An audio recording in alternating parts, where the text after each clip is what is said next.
Assalamualaikum warahmatullahi wabarakatuh. Saya Amuda Salviani. Di sini saya ingin menjelaskan ringkasan dari webinar yang telah saya tonton.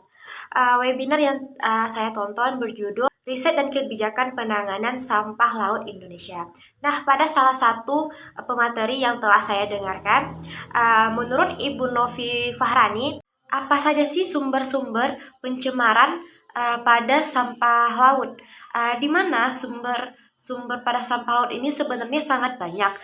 Salah satu contohnya itu seperti limbah industri, limbah transportasi, dan limbah rumah tangga.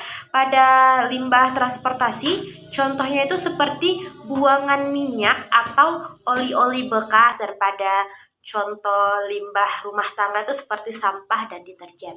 Sampah laut, pada sampah laut sebenarnya itu berasal dari tanah atau daratan, atau sampah yang berasal dari kegiatan di laut, contohnya seperti kegiatan kapal yang sedang berlayar.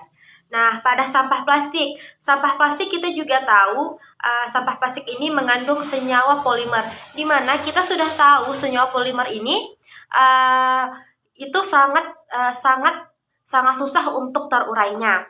Pada dampak pencemaran sampah di laut, apa-apa saja sih?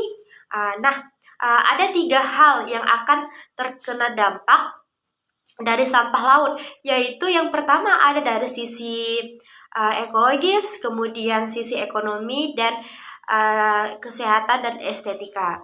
Nah, dari sisi ekologis tentunya sampah dapat merusak habitat atau tempat tinggal makhluk hidup, atau juga terumbu karang yang ada di dalam lautan.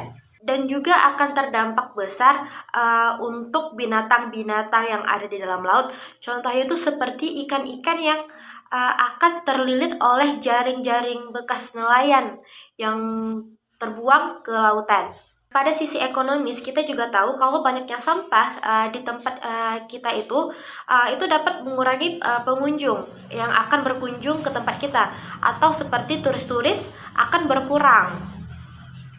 Dan untuk para nelayan juga akan mendapatkan hal yang rugi, dikarenakan tangkapan ikan pada nelayan pun akan menjadi lebih sedikit karena adanya sampah, karena ada sampahnya di lautan. Pada sisi kesehatan dan keestetikaan, itu dapat menyebabkan penyakit dan dapat menyebabkan masuknya bahan plastik ke dalam rangkaian makanan. Contohnya itu seperti rangkaian makanan ikan, terdapat di dalam perut-perutnya ikan itu terdapatnya plastik. Itu kan mengakibatkan hal yang tidak baik. Kemudian pemandangan menjadi rusak sehingga keestetikaan kita itu berkurang.